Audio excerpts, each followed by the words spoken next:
The gleaming hull of the New Eden reflected the light of an alien sun as it approached Kepler 442b, a testament to humanity's unwavering spirit of exploration.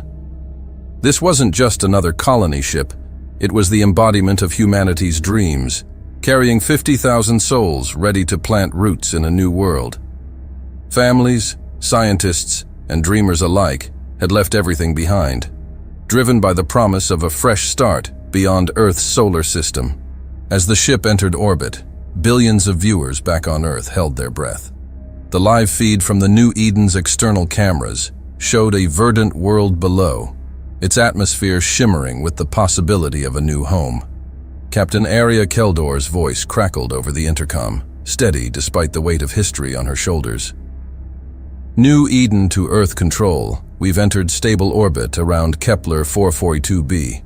All systems nominal, we're ready to begin landing procedures. The response from Earth was immediate, a chorus of cheers erupting from control rooms and living rooms alike. This was it, humanity's first step into the wider galaxy, a hard one right after years of negotiations with the Galactic Council. But the elation was short-lived.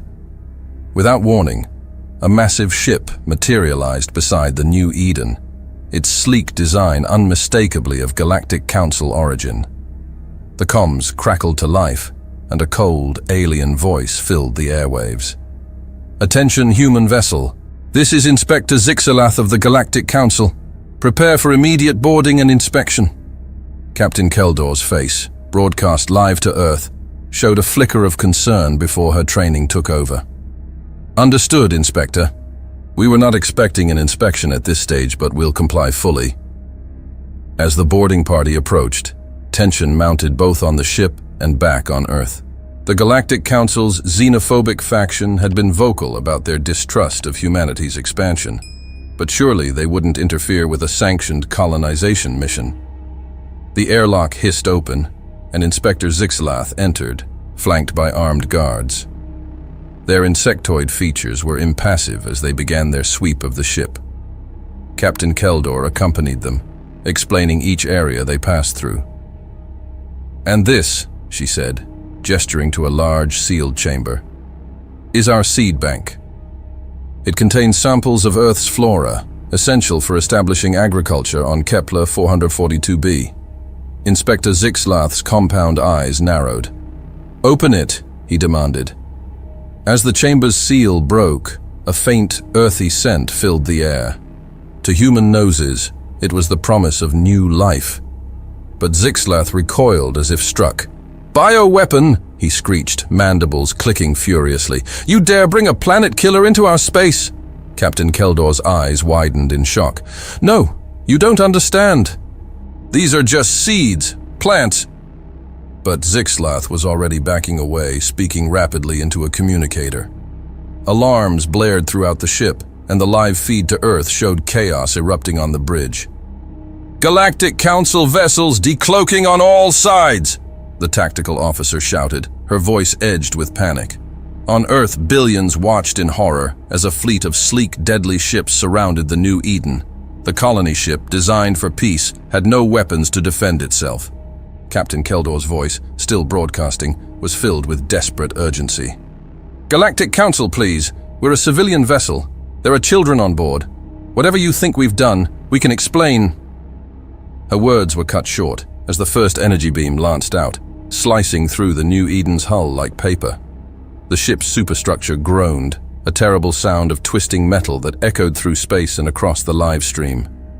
What followed was a massacre that would be seared into humanity's collective memory for generations to come. The Galactic Council ships unleashed a barrage of weapons fire, each blast tearing away chunks of the colony ship. Emergency pods jettisoned from the dying vessel, but they were picked off one by one, snuffed out like candles in a storm. On Earth, news anchors struggled to maintain composure as they narrated the unfolding tragedy. Families of the colonists collapsed in grief, their anguished cries echoing the silent screams of those aboard the doomed ship. The final moments of the New Eden were broadcast in horrific detail. Fires raged through corridors as desperate colonists sought escape. Parents clutched children close, trying to shield young eyes from the approaching doom. In the ship's nursery, a group of teachers huddled with infants, singing lullabies to drown out the sound of tearing metal. Hey there, hope you're enjoying the video so far. If you do, please hit the like button and subscribe to the channel. It really helps the channel to grow and reach more people. Now let's find out what comes next. Captain Keldor's last transmission came through, her voice steady even as chaos reigned around her. Earth, remember us. Don't let this be the end. We were meant to be a beginning. With a final cataclysmic explosion, the new Eden disintegrated. The live stream cut to static, leaving billions on Earth in stunned, horrified silence. In the aftermath, humanity's shock quickly turned to rage. Emergency sessions were called in every government. The United Nations convened in crisis, and the streets filled with protesters demanding justice. The tragedy of the new Eden had struck at the very heart of human aspiration, turning a moment of triumph into one of unspeakable loss. Diplomatic channels, so recently used to negotiate humanity's expansion into the stars, now crackled with furious accusations. Earth's ambassador to the Galactic Council, Elena Volkov, stood before the assembled alien representatives, her voice shaking with barely contained fury. What we witnessed today was not an act of law enforcement or galactic security. It was genocide, plain and simple. 50,000 innocent lives, including children, were snuffed out based on a fabricated accusation. The Galactic Council has revealed itself not as a body of justice and peace, but as a cabal of xenophobic murderers. The council chamber erupted into chaos, with various factions shouting denials, justifications, and counter-accusations. But humanity's representatives stood firm, presenting evidence of the new Eden's legitimate mission and the absurdity of the bioweapon claim. As the diplomatic storm raged, Earth's military leaders convened in secret. The brutal destruction of the new Eden had exposed humanity's vulnerability in the face of advanced alien technology.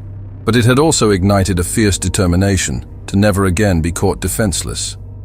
In underground facilities and hidden orbital stations, projects long held in reserve were now given the green light.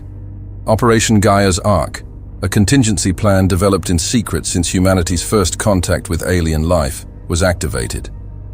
Meanwhile, the human media machine sprang into action, broadcasting the stories of those lost on the new Eden.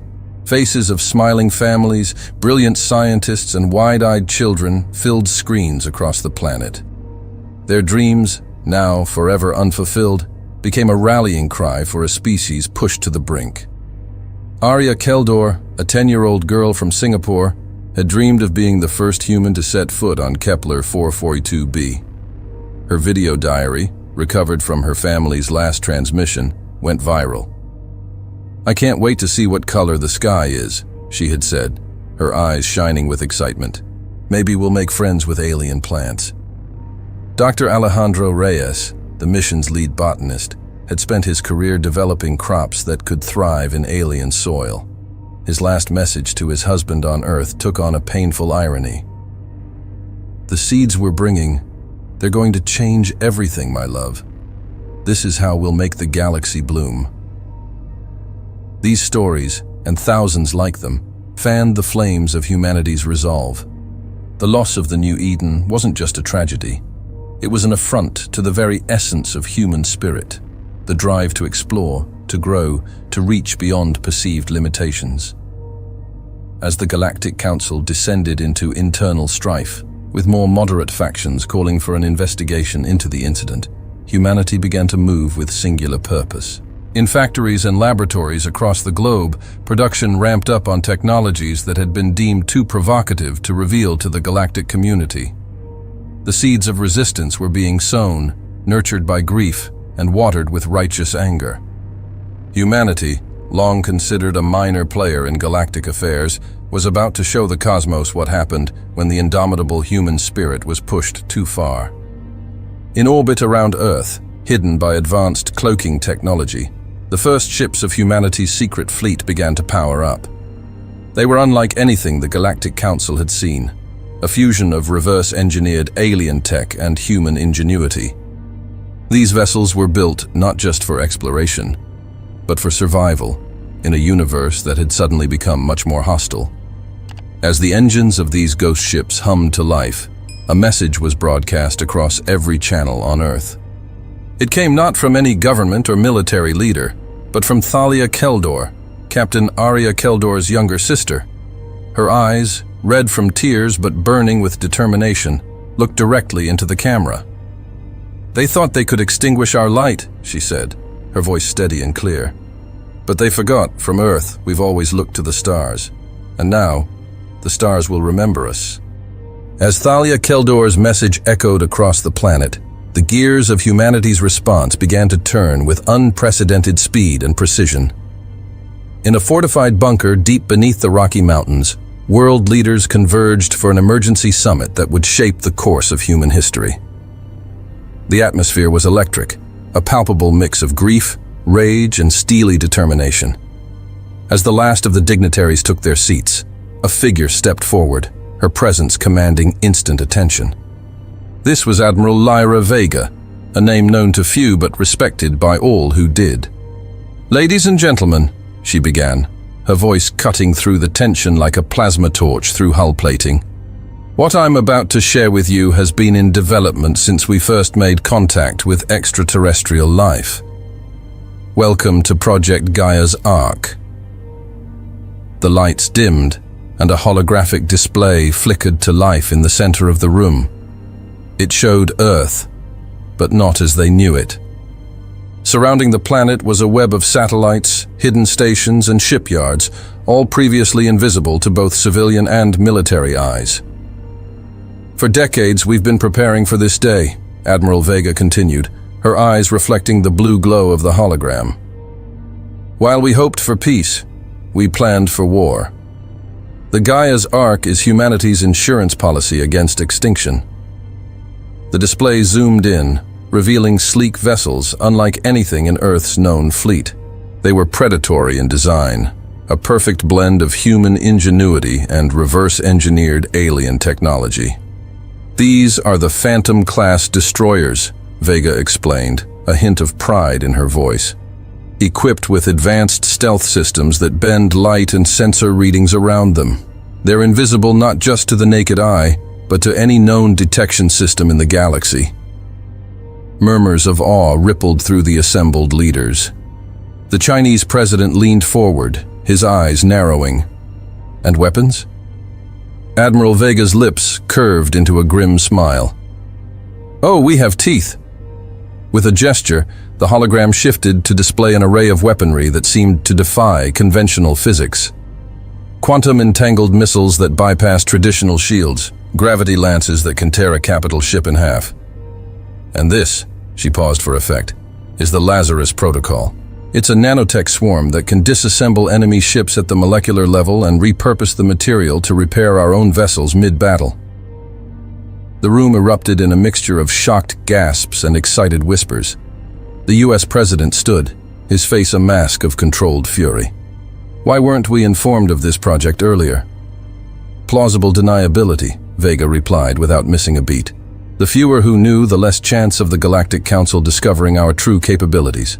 But now, the gloves come off." As the implications sank in, the UN Secretary General spoke up, her voice trembling slightly. "This is incredible, but are we truly ready to go to war with the entire Galactic Council?" Admiral Vega's expression hardened. "With all due respect, Madam Secretary, they brought this war to us. The real question is, are they ready for what humanity can do when pushed too far?" The hologram shifted again, this time showing a tactical display of known Galactic Council territories and fleet positions. "Our intelligence suggests that the Council is divided on the New Eden incident. Many species are horrified by what they see as an unjustified massacre. We can use this." She gestured, and a new figure appeared beside her, a tall, lanky man with a shock of white hair and piercing green eyes. "This is Dr. Elias Reeves, our chief xenopsychologist. He'll explain our initial strategy." Dr. Reeves stepped forward, his movements precise and calculated. "Thank you, Admiral. Ladies and gentlemen, we're not just fighting a war of ships and weapons. We're fighting a war of perception. He tapped a control, and the display showed a montage of alien news broadcasts, all discussing the New Eden incident. Right now, we're the victims, the underdogs, and believe it or not, that's our greatest weapon. Many species in the Council have their own histories of oppression. We can appeal to that. Our first move, he continued, his eyes gleaming with intensity, will be a series of precision strikes, not to inflict maximum damage, but maximum visibility. We'll hit symbolic targets, expose corruption within the Council, and make it clear that humanity is not to be trifled with, all while broadcasting a message of justice, not vengeance. The Russian president leaned back, a thoughtful expression on her face. Psychological warfare on a galactic scale, ambitious. Necessary, Dr. Reeves corrected. If we go in guns blazing, we'll unite the Council against us. But if we play this right, we can fracture their alliance and gain powerful allies. Admiral Vega nodded in agreement. Which brings us to the next phase of our plan.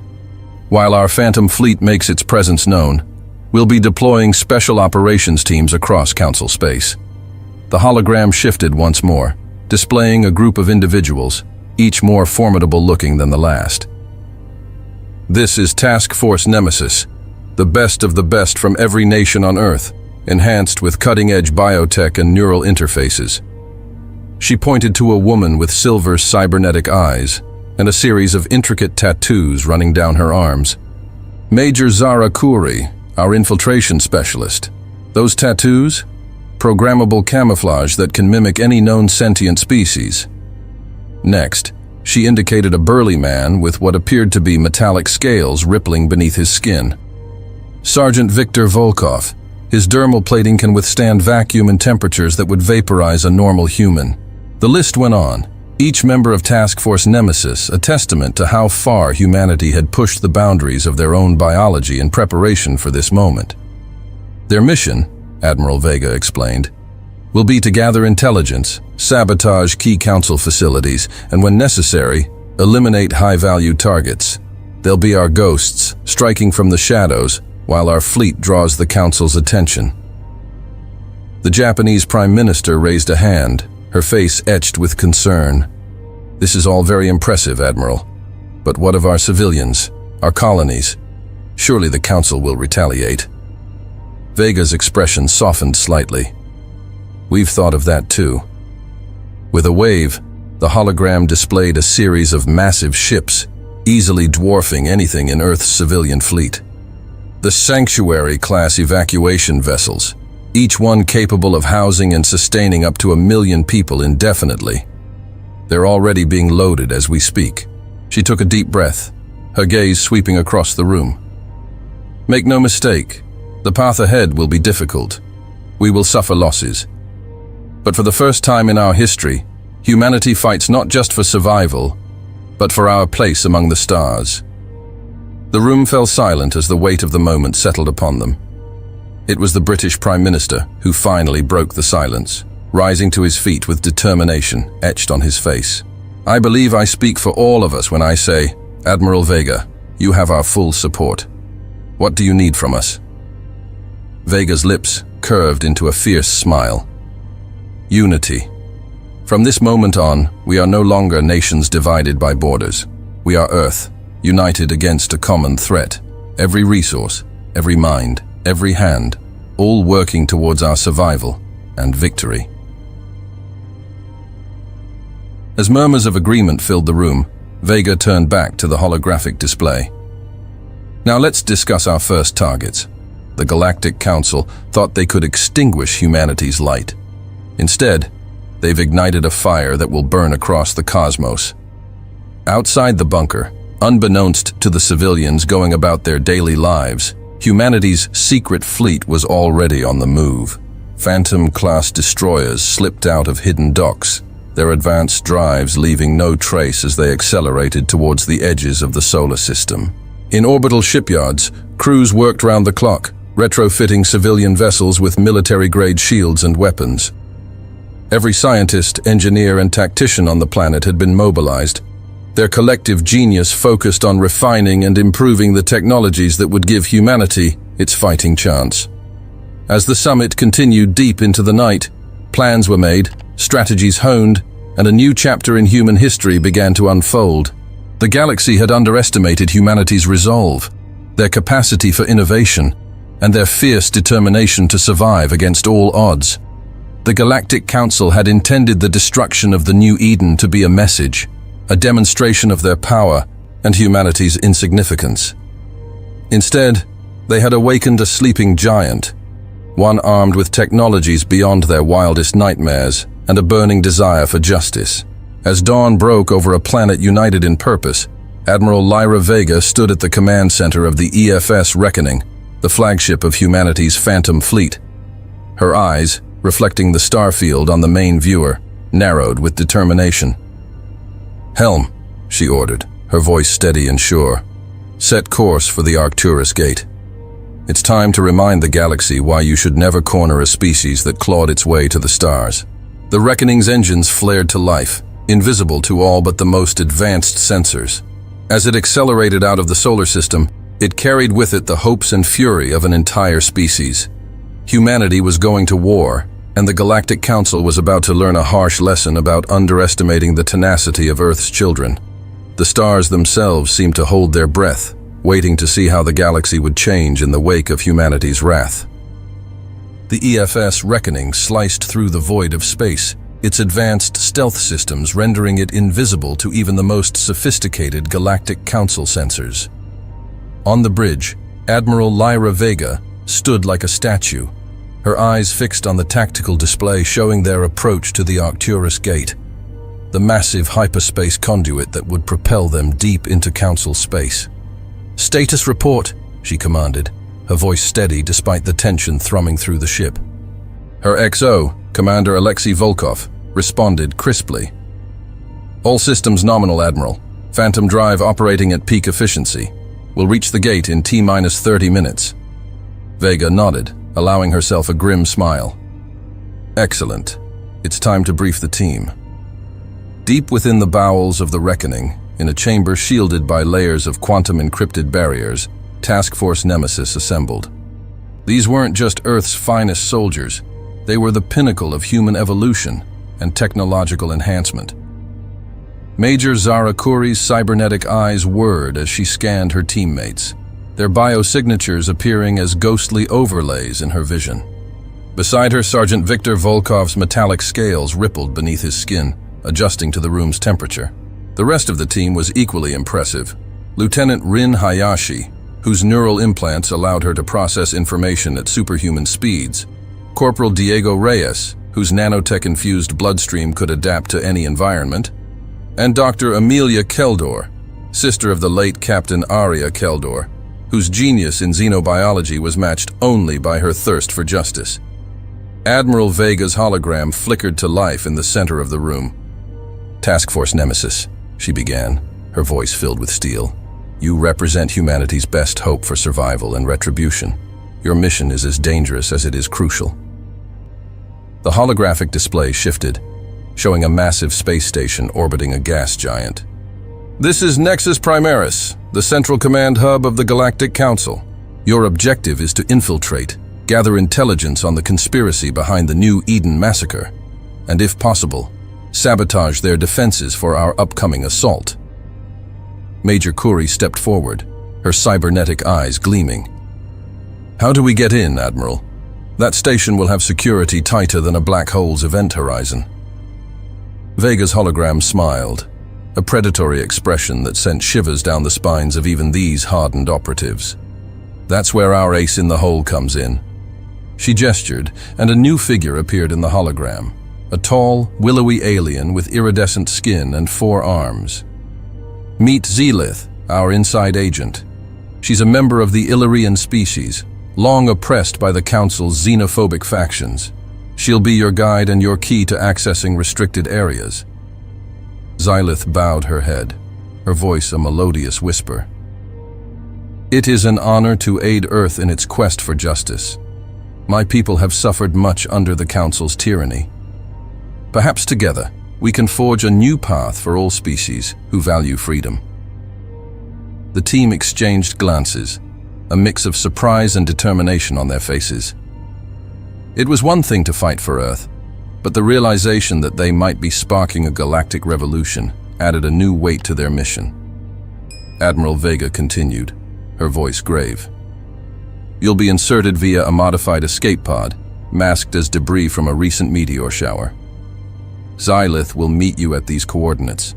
A series of numbers flashed across the display. From there, you'll have 48 hours to complete your mission before we launch our main assault. Dr. Keldor spoke up, her voice tight with controlled emotion. And if we find those responsible for my sister's death? Vega's hologram fixed her with a steely gaze. You have full autonomy to act as you see fit, Doctor. Just remember, the mission comes first. We need that intel and those sabotage points more than we need vengeance. For now. The next few hours were a blur of final preparations. Each member of Task Force Nemesis underwent last-minute enhancements and equipment checks. Major Kuri's chameleon-like skin was calibrated to mimic various alien species. Sergeant Volkov's dermal plating was charged to withstand extreme conditions. Lieutenant Hayashi's neural implants were updated with the latest Council security protocols. As they boarded the modified escape pod, tension hung in the air like a physical presence. This wasn't just a mission. It was the opening move in humanity's bid for survival and respect in a hostile universe. The pod launched, tumbling through space in a carefully calculated trajectory. To any observers, it would appear to be just another piece of debris. Inside, the team braced themselves as they hurtled towards Nexus Primaris. Their entry was flawless. The pod, disguised as a chunk of space rock, slipped past the station's outer defenses without raising a single alarm. As they neared their rendezvous point, a hidden airlock cycled open, swallowing the pod whole. Xylith was waiting for them, her iridescent skin shimmering in the dim light of the maintenance tunnel. "Welcome to Nexus Primaris," she whispered, her four arms gesturing them forward. "We must move quickly. The Council is in session, debating the aftermath of the New Eden incident. Security is heightened, but distracted." Major Kuri nodded, her cybernetic eyes already mapping out their route. "Lead the way." What followed was a masterclass in infiltration. Xylith guided them through a labyrinth of service tunnels and restricted areas, her intimate knowledge of the station proving invaluable. When they encountered patrols, the team's advanced tech came into play. Major Kuri's skin shifted, taking on the appearance of a bulky, four-armed maintenance drone. She lumbered past a group of guards, her teammates concealed within a holographic projection of a waste disposal unit. The guards never gave them a second glance. As they delved deeper into the heart of Nexus Primaris, the team began to uncover disturbing truths. Dr. Keldor, hacking into a secure terminal while Lieutenant Hayashi kept watch, gasped as she scrolled through classified documents. "My God," she breathed, her eyes wide with horror and rage. The New Eden massacre. It wasn't just about fear of human expansion. It was a calculated move by a faction within the Council. They call themselves the Purity Concordat. Sergeant Volkov growled, his scales rippling with agitation. "What's their game?" Dr. Keldor's fingers flew over the holographic interface, piecing together the conspiracy. "They believe that younger species like humanity pose a threat to the established order. The New Eden wasn't destroyed because they thought we had a bioweapon. They destroyed it because they're afraid of our potential." The implications were staggering. This wasn't just about one tragic incident. It was about the future of humanity's place in the galaxy. As they pushed deeper into the station, the team faced increasingly difficult challenges. A wrong turn led them into a heavily guarded research sector. Corporal Reyes's quick thinking saved them, his nanotech-infused blood allowing him to interface directly with the security systems and create a momentary blind spot. In a secure vault, Lieutenant Hayashi made a breakthrough. Her neural implants, synced with the station's quantum computers, cracked encryption that would have taken normal systems years to decipher. "I've got it," she announced, her eyes unfocused as she processed the data streaming directly into her mind. Complete schematics of the Council's defense grid, including blind spots and weaknesses. But their greatest discovery came in the most unexpected way. As they were about to exit a high-security area, they overheard a conversation that made their blood run cold. Two Council members, their species unrecognizable to the team, were speaking in hushed tones. Thanks to their advanced translation software, the team understood every word. "The humans are more resilient than we anticipated," one said, its voice a sibilant hiss. "The destruction of their colony ship should have cowed them. Instead, it seems to have galvanized them." The other, taller and more imposing, rumbled a response. "Then we must accelerate the Ascension Protocol. If the humans join the galactic community on equal footing, all our careful planning will be for naught. We cannot allow another species to challenge the precursor legacy." Major Kuri and Dr. Keldor exchanged alarmed glances. Ascension Protocol? Precursor legacy? The conspiracy ran deeper than they could have imagined. As they made their way back to the extraction point, the weight of their discoveries bore down on them. They had come seeking answers about one tragedy, only to uncover a plot that threatened not just humanity, but the balance of power in the entire galaxy. Lilith, sensing their distress, placed a comforting hand on Dr. Keldor's shoulder. "What you have uncovered may be the key to unraveling centuries of oppression," she said softly. "Many species will rally to your cause if they learn the truth." Major Kuri nodded grimly. "Then we make sure they learn it. All of it." As they boarded their escape pod, alarms began to blare throughout Nexus Primaris. Their infiltration had finally been detected. But it was too late. The pod blasted away from the station, cloaking itself in a cloud of debris and radiation that masked their escape. Aboard the EFS Reckoning, Admiral Vega received their transmission with a mixture of triumph and grave concern. The intelligence they had gathered would change the course of the coming conflict, but the revelations about the Purity Concordat and the mysterious Ascension Protocol hinted at a war that would dwarf anything humanity had prepared for. As Task Force Nemesis was debriefed, Vega turned her gaze to the stars visible through the Reckoning's view screen. Humanity had come seeking justice for the New Eden. Instead, they had stumbled upon a conspiracy that threatened the very fabric of galactic society. The Admiral's lips curved into a determined smile. If the Council thought humanity would back down from this fight, they were about to learn a harsh lesson. Earth's children had clawed their way to the stars, and they would be damned if they'd let anyone push them back down. The real war was just beginning, and humanity was ready to show the galaxy exactly what they were capable of. The EFS Reckoning pulsed with activity as Admiral Lyra Vega strode through its corridors, her face a mask of grim determination. The intel gathered by Task Force Nemesis had changed everything. Humanity wasn't just fighting for justice anymore. They were fighting for their very right to exist in a galaxy that feared their potential. In the ship's primary research lab, a scene of controlled chaos unfolded. Dr. Alara Shen, Earth's foremost expert in quantum mechanics, hunched over a device that seemed to defy the laws of physics. Holographic equations swirled around her, each one more complex than the last. "Talk to me, Doctor," Vega demanded as she entered. "Please tell me you have good news." Dr. Shen looked up, her eyes bloodshot from sleepless nights but burning with excitement. "Better than good, Admiral. We've cracked it." She gestured to the device, a spherical object no larger than a basketball, its surface etched with intricate patterns that seemed to shift and change as you watched. "I give you the Quantum Redirection Device, or QRD." Vega raised an eyebrow. "And this will give us the edge we need?" Dr. Shen's grin was almost feral. "Oh, it'll do more than that. This beauty can create localized pockets of altered space-time. In layman's terms, we can redirect enemy fire back at them, create impenetrable shields, or even fold space to move our ships instantly across vast distances." The implications were staggering. With this technology, humanity could level the playing field against the vastly superior numbers and firepower of the Galactic Council. "How soon can we deploy?" Vega asked, her mind already racing with tactical possibilities. "We've miniaturized the tech for ship-to-ship combat. Give me 48 hours, and I can have a dozen capital ships outfitted." Vega nodded sharply. "You have 24. The Council won't sit idle for long once they realize what we've discovered."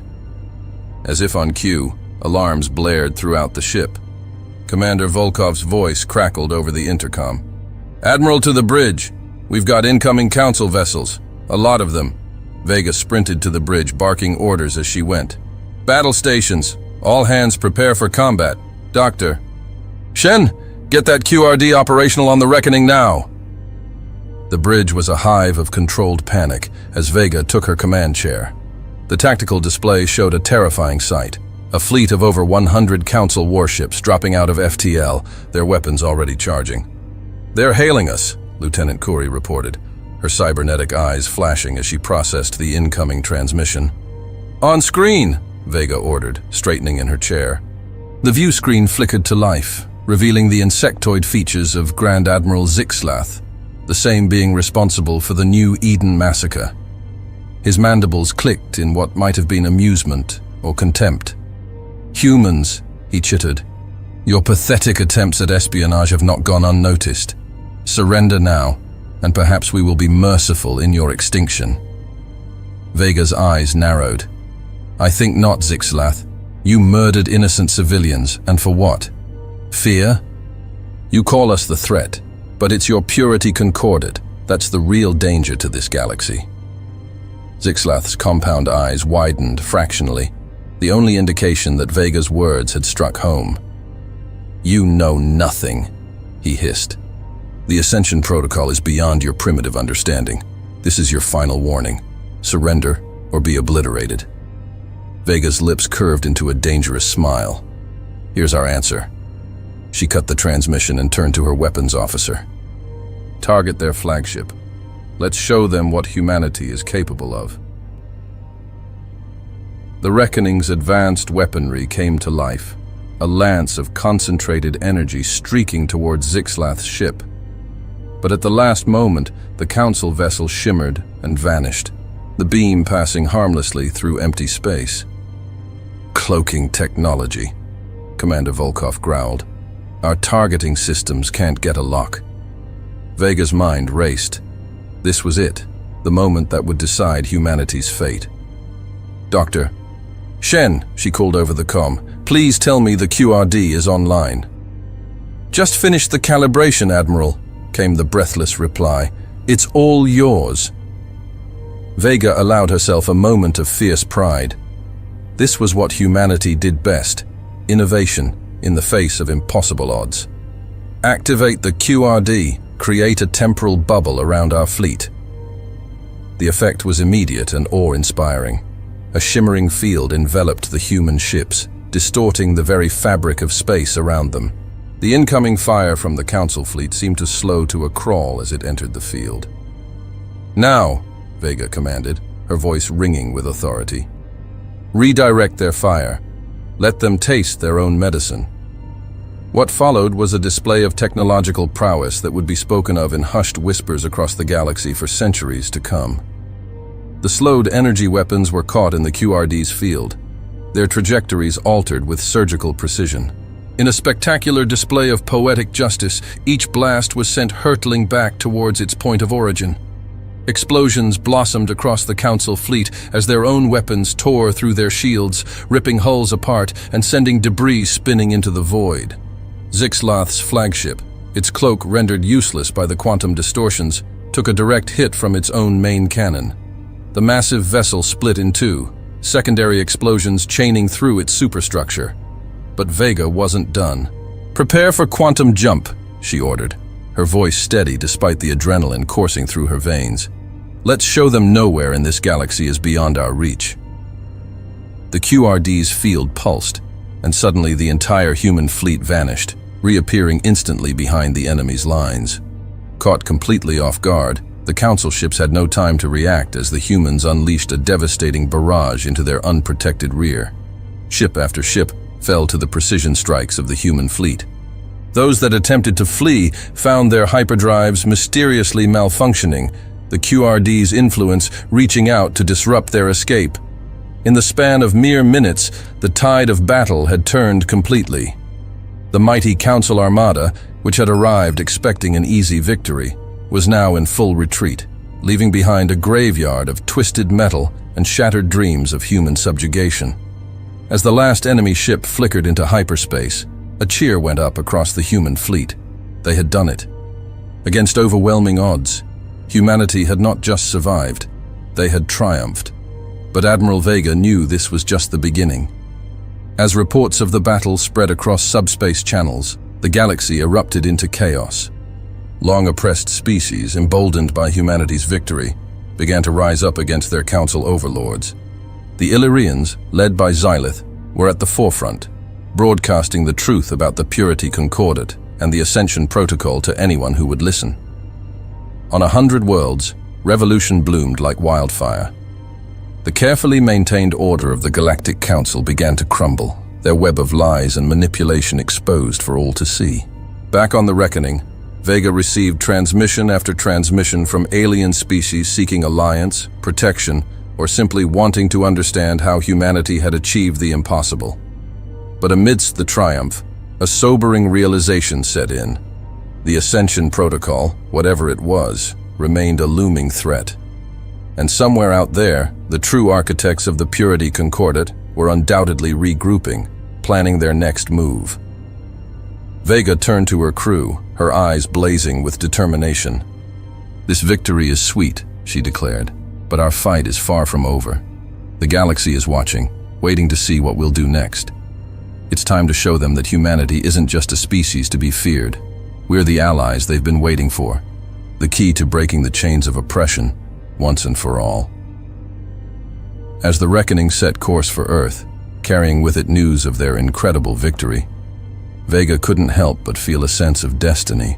Humanity had been thrust onto the galactic stage in the worst possible way, with the destruction of the New Eden. But now, they had a chance to rewrite the narrative.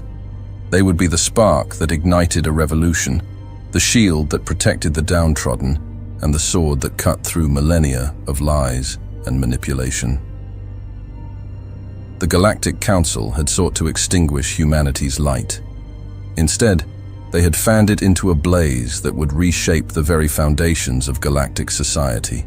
As Earth came into view, a blue jewel suspended in the vastness of space, Vega allowed herself a small smile. Whatever challenges lay ahead, whatever ancient secrets or cosmic horrors the Ascension Protocol might unleash, she knew one thing for certain: humanity was ready, and the galaxy would never be the same again. As the EFS Reckoning approached Earth, the planet's orbital defense grid hummed to life, a testament to humanity's newfound resolve. Admiral Lyra Vega stood on the bridge, her eyes fixed on the holographic display showing the gathered fleet, a hodgepodge of human vessels and alien ships from species who had thrown their lot in with Earth. "Status report," she commanded, her voice steady despite the weight of what was to come. Commander Volkov's response was crisp. "All ships reporting ready, Admiral. The QRD network is online and synchronized across the fleet. We've also detected multiple Council battle groups entering the system. They'll be here within the hour." Vega nodded, a grim smile playing at her lips. "Then it's time. Open a channel to the fleet." As the comm crackled to life, Vega took a deep breath. "This is Admiral Vega to all ships. The moment we've prepared for is upon us. The Council comes not just to subjugate Earth, but to enact their Ascension Protocol, a plan we now know will devastate countless worlds in their misguided quest for purity. We stand not just for humanity today, but for every species that has suffered under their tyranny. Remember New Eden. Remember why we fight. Vega out." The tension on the bridge was palpable as the minutes ticked by.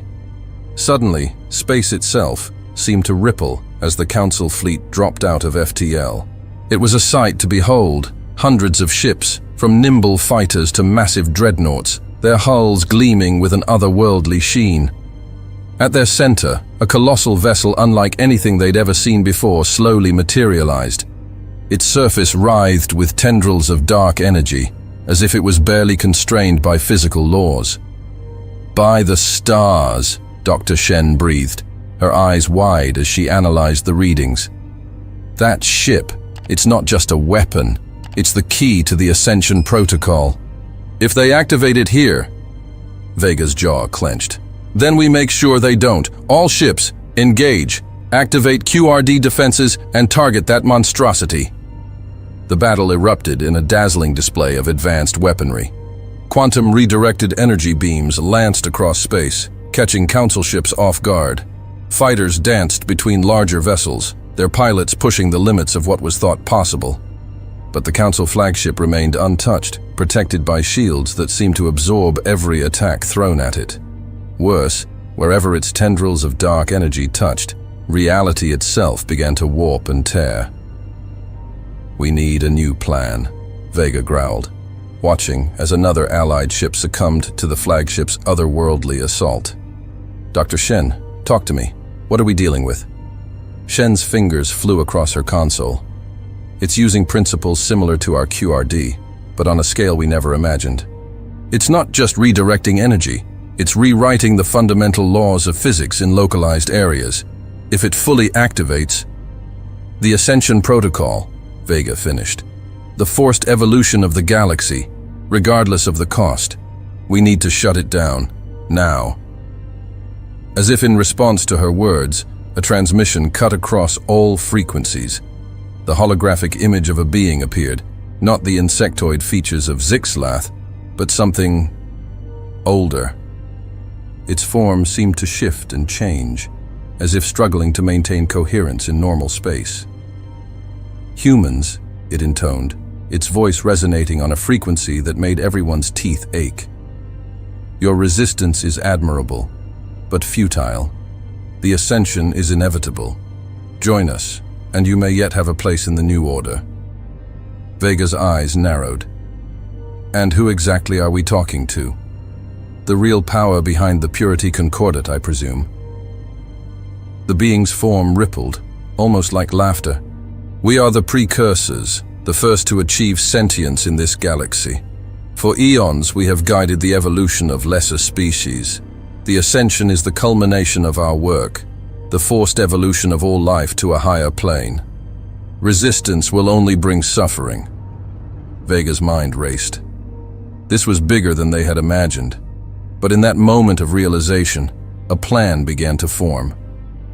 "Dr. Shen," she whispered, "can we use the QRD to create a feedback loop with their ship?" Shen's eyes widened as she grasped the implications. "It's risky, but yes. We'd need to get close, though. Dangerously close." Vega nodded. "Patch me through to Major Kuri and her team. I have a job for them." Within minutes, a stealth shuttle detached from the Reckoning, its advanced cloaking technology rendering it invisible even to the precursor flagship's sensors. Inside, Major Zara Kuri and her team prepared for what might be a one-way mission. "Remember," Kuri briefed her team, her cybernetic eyes gleaming, "our job is to plant the QRD transmitters at key points on that ship. Once they're active, Dr. Shen can initiate the feedback loop. With any luck, we'll turn their own power against them." As the shuttle approached the massive flagship, the battle raged around them. The human-led alliance fought with everything they had, but it was clear they were outmatched. The precursor ship continued to tear reality apart, creating pockets of altered space-time that swallowed entire vessels. Kuri and her team worked with precision born of countless missions. One by one, they placed the transmitters, each one linking to the others to create a web of quantum entanglement around the flagship. "Final transmitter in place," Kuri reported, her voice tense. "Dr. Shen, it's all yours." Back on the Reckoning, Shen's fingers danced across her console. "Initiating quantum feedback loop. Now." For a moment, nothing seemed to happen. Then, with a sound that defied description, The space around the precursor flagship began to warp and twist. The dark energy tendrils writhed, turning inward as the ship's own power was redirected back upon itself. "It's working!" Shen exclaimed. "The feedback loop is destabilizing their systems, but—" "Oh no!" Vega whirled to face her. "What is it?" "The energy buildup," Shen said, her face pale. "When that ship goes, it's going to tear a hole in space-time. Half the solar system could be pulled in." Vega's mind raced. They were so close to victory, but at what cost? Then, an idea struck her. "The QRD network. Can we use it to contain the explosion?" Shen's eyes lit up. "Yes, if we reconfigure every QRD in the fleet to create a containment bubble. It just might work. But Admiral, we'll lose the entire fleet. There's no way to generate a bubble that large and get our ships clear in time." Vega stood tall, her decision made in an instant. "Do it, and open a channel to all ships." As Shen worked feverishly to reconfigure the QRD network, Vega addressed the fleet. "This is Admiral Vega. In moments, the precursor ship will detonate. We have the means to contain the explosion, but at a cost. Our fleet will be lost, but Earth and the galaxy will be saved. It has been an honor serving with each and every one of you. For Earth, for freedom. Vega out." The precursor ship's death throes were a sight beyond imagination. As it imploded, reality itself seemed to scream.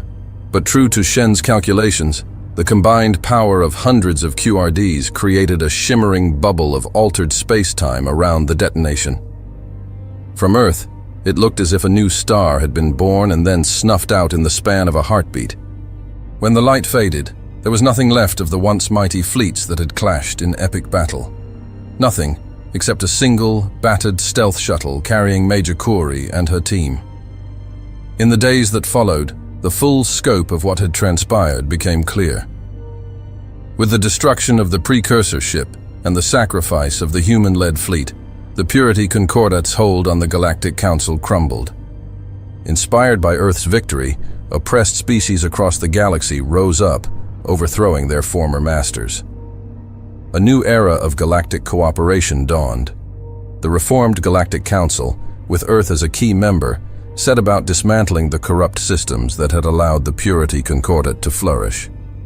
The Ascension Protocol was revealed for what it truly was. Not a path to enlightenment, but a tool of control and destruction. In honor of those lost, a new colony was established on a pristine world at the edge of Earth's territory.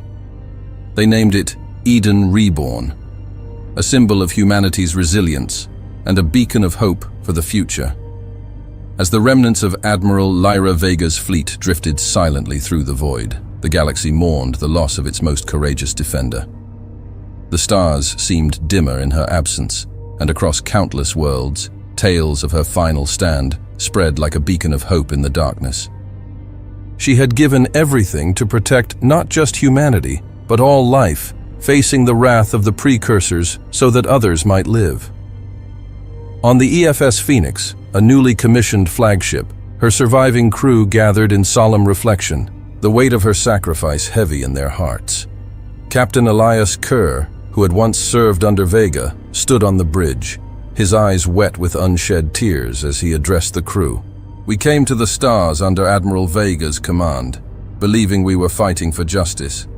But she showed us something greater. She taught us that our duty is to each other, to every life across the stars." Her sacrifice was not in vain. She believed in a future where cooperation, not domination, would unite us. The crew bowed their heads, honoring the memory of their lost leader. They each wore a small emblem in the shape of Vega's insignia, a tribute to the woman who had given everything for them. As the Phoenix set a course for the unknown, its engines hummed with a quiet resilience, as if carrying Lyra Vega's spirit forward. Her name would be whispered among the stars for generations, a legend of sacrifice, bravery, and unyielding hope. In the silence of space, one final message, recorded by Vega herself before the last battle, played across the galaxy's communication channels. Her voice was steady, calm, carrying the strength of someone who knew her place in history. Remember, we are all bound by the same stars. My journey ends here, but yours is just beginning. Carry on with courage, and may we meet again among the stars. As her words faded, 1,000 ships across 1,000 worlds took to the skies in her honor, inspired to continue her legacy. Humanity, tempered by her sacrifice, was ready to rise and answer the call, to defend, to explore, and to live as she had, fiercely and selflessly.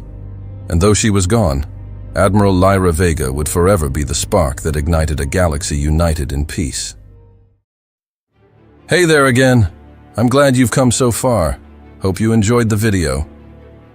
Remember to hit the like button and the subscribe button. This is really important to the channel. Really important. And I have one more thing for you.